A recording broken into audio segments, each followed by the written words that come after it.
Bill? Yes? That man was here again. The mailman? No, the landlord. With the morning paper and the rent bill. Well, let me have the paper, Johnny. I've seen the bill. We'll go 50-50. Half the bill and half the paper for each of us. You would keep the best part of the paper and give me the society page. A lot of wisdom and news can be gleaned from the society page, my colleague in poverty. But no means of employment. Don't be too sure. Here, let me see that part of the paper. Here, take my half of the bill, too. Gosh, Johnny, we've got to raise some money.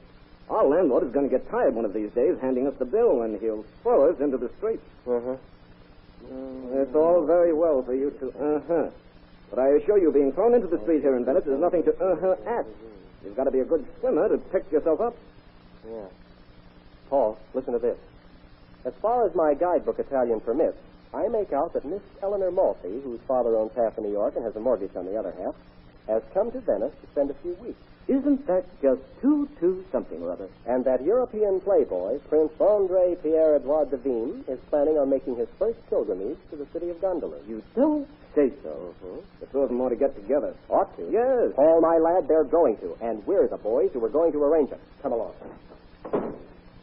Today's radio play, Royal Lover, is based on a most interesting story taken from the pages of next Sunday's issue of the American Weekly, the magazine distributed with all Hearst Sunday newspapers from coast to coast.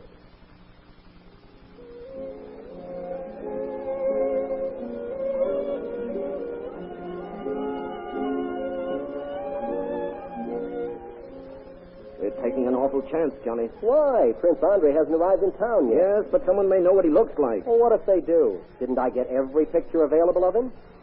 And don't you look a dead ringer for him with that thick mustache. I know, Johnny, but suppose we run into someone who knows him. Listen, will you stop making boogeymen? Gosh, if I was 6 feet tall and had your looks, I'd do this job myself. I wish you would. Oh, snap out of it, Paul. You're André Pierre-Edouard de Vigne. So much so his own mother wouldn't know the difference. She might, Johnny. They say a mother always knows her own child. Stop getting philosophical and listen. These Prince guys are always meeting people. They can't possibly remember everybody. All you've got to do is look vague and let them identify themselves. That's all, is it? Sure. And as for this heiress, she's a cinch. All heiresses fall for titles. Just dangle one in front of their noses and they're hooked. Yes, but suppose after we get engaged, she doesn't give me the advance on the dowry. Listen, if you can't wangle the price of our room rent and the laundry bill out of your millionaire's fiancé, you don't deserve to have one. All right, Johnny. I'll do or die. Lead on. Now, Miss Maltby ought to come in and ask for her room key any minute. This is the time she usually gets in the hotel. I've watched her closely. I bet you have. I don't like the way you said that. Well, I'll let her pass this time. Oh, hey, here she comes. Come on over near the desk. We'll be engaged in a room. Yeah, we'll be thrown into the street, sure. How's your overhand crawl? Subito avanti. Take this gentleman to suite 6-1. Oh, good evening, senor. We'd like to have the best suite available. His Highness is very particular about the location. Mais oui. Your Highness, we are honored. Pardon me. May I have the key for 618, senor? 618. There you are, signorina. Thank you. If I may suggest to your Highness... Jean! Huh? Yes, your Highness? Now, how could you be so clumsy? Knocking the key from the end is so charming, mademoiselle. Oh, I say I am sorry. Oh, permit me, mademoiselle. Thank you. And permit me to apologize for my secretary's extreme clumsiness. Oh, that's quite all right. And to introduce myself. Mademoiselle, I am André Pierre-Edouard de Vigne. À votre service. Prince de Vigne? Well, You have heard of me? heard of you. Well, who hasn't? Jean, Yes, your Highness? see that flowers are sent to mademoiselle with our formal apologies. Yes, your Highness. Your Highness is too kind. That isn't necessary, I assure you. Good night. Bonsoir, mademoiselle. How am I doing, Johnny? Unspeakably well. Especially the flowers, Gag. And what am I going to buy them with? Listen, pal, you got me into this. Things have got to be handled in style. We can't be pikers. We have... His Highness will register. We will be most pleased to place a royal suite at the disposal. Huh? Will the royal suite be satisfactory, your Highness? If they have nothing else better, Jean, sign for me. Grazie, Your Highness. Until the rest. It's coming later. Of course, of course. Avanti. Show Prince de Vigne to the royal suite. So far, so good, Johnny. Yeah, all except the flowers. Oh, who's this? Your guess is as good as mine. Ah, Your Highness, this is a surprise. He's telling us? Yeah, do you know these gentlemen? Oh, excuse me, senor. But His Highness meets so many people. We of course. But I am such a good friend of His Highness, it seems odd that he doesn't recognize me. Oh, yes. But certainly, yes, I recognize you now. Consivat, how are you? It's so nice to see you again. And now, if you will excuse me, please. But Your Highness... Come, John, the boy is waiting to show us to our suite. Huh? Oh, yeah, oui. Oh, that was a close call. What do you suppose that guy was? I don't know, and I don't care. We've got more important matters on our minds. Now, my royal pretender, the next thing on the program is a few gondola rides with Miss Maltby. Now that you've met her.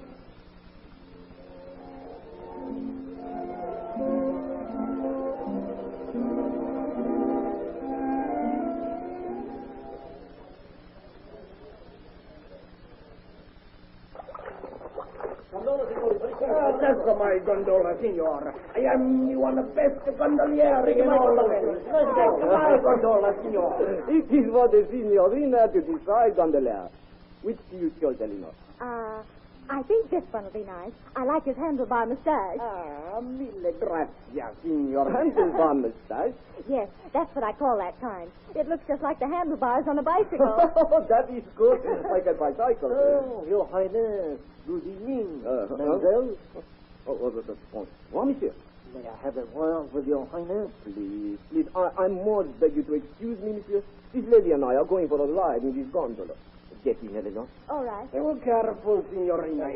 This is an important matter I wish to discuss with you, Your Highness. Yes, see my secretary, please. Here he comes now. Jean, Your Highness? see what this gentleman wants, please. So nice to see you again, monsieur. Well, what can I do for you? Gondolier, you may, how you say, gondol. Si, Signor. Si, Signor.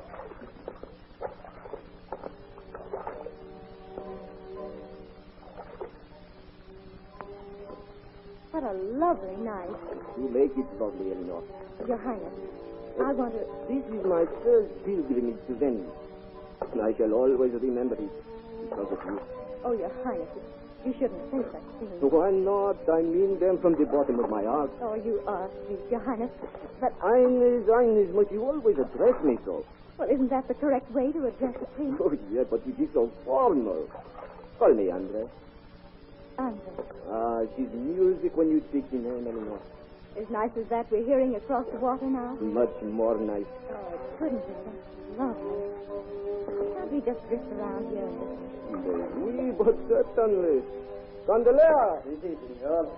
Gondol around here within range of that music. Sure, Signor.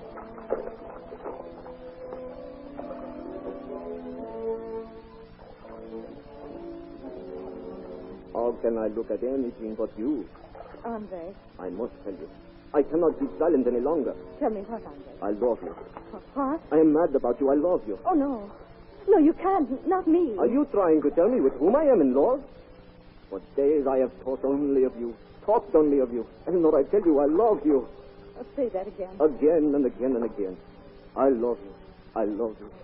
Oh, Andre.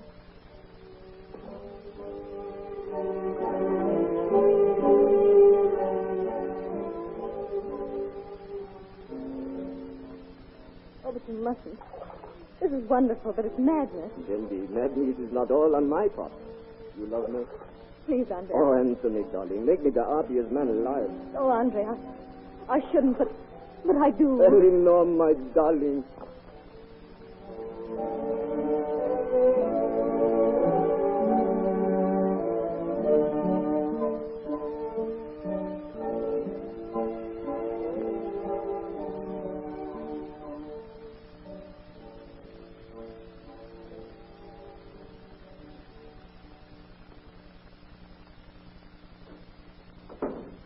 Well, Paul, I've got some news. And I've got some news for you. Johnny, she loves me. She loves me. That's great, but...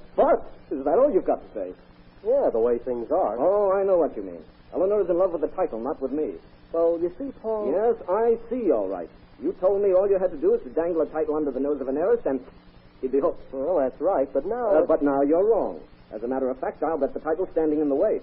What do you mean? Well, last night when I told her I loved her, She kept saying I couldn't really love her. Yeah? And it was madness to think of it.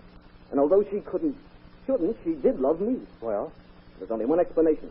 She's afraid of my being a prince. Well, she needn't be. Of course she needn't be, and I'm going to tell her so. Now, wait a minute. We've got to work fast.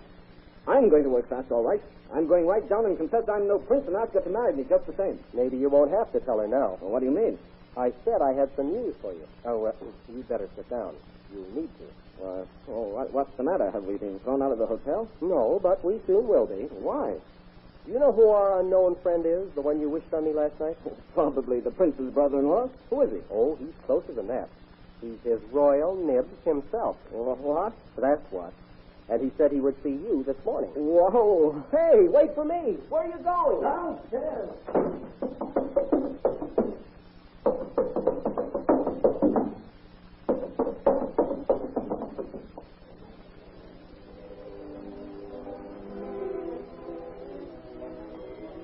Subito, avanti. My bill, senor, please. I'm checking out at 6:18. Un momento, signorina. Picanto for 6 dollars. Eleanor. Oh, I thought I'd be able to leave without seeing you. Oh, I don't blame you. I'm sorry you had to hear it before I could tell you myself. What are you saying? Where's your accent? Then you haven't heard? Good. Eleanor, I'm no prince. I'm Paul Gordon. What? My pal Johnny and I thought up this gag to try and hoodwink you. It really was his idea, but I fell for it. Hoodwink me? Yes. You see, Eleanor, we're busted flat, haven't a red dime. We thought you were like most heiresses and would fall to a title, and that we could get an advance on the dowry. Oh. I want you to know that although the real prince has showed up, I really am in love with you. And I want you to marry me, if you'll have me. Are you sure I'm rich enough? Eleanor, I don't give a hang about your money. In fact, I wish you didn't have a cent. Paul, you mean it? I never meant anything more in my life. I'm going to take you up on that. What do you mean? Paul, I'm not Eleanor Maltby. You're not? No, I'm her poor cousin, Eleanor Jones, a working girl. Well, then what? What am I doing here? Taking Cousin Eleanor's place.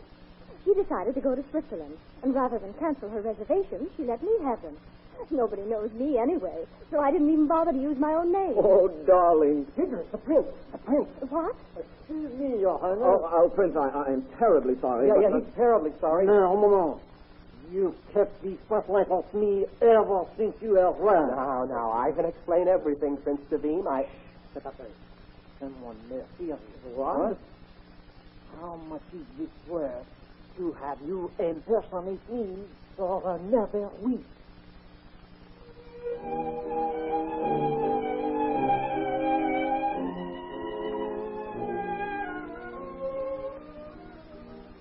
The dramatization to which you have just listened was suggested by one of the many interesting stories which appear in next Sunday's issue of the American Weekly, the magazine distributed with all Hearst Sunday newspapers from coast to coast. This is Wentworth announcing, and turning the microphone over to your own announcer, who has a message of interest for you.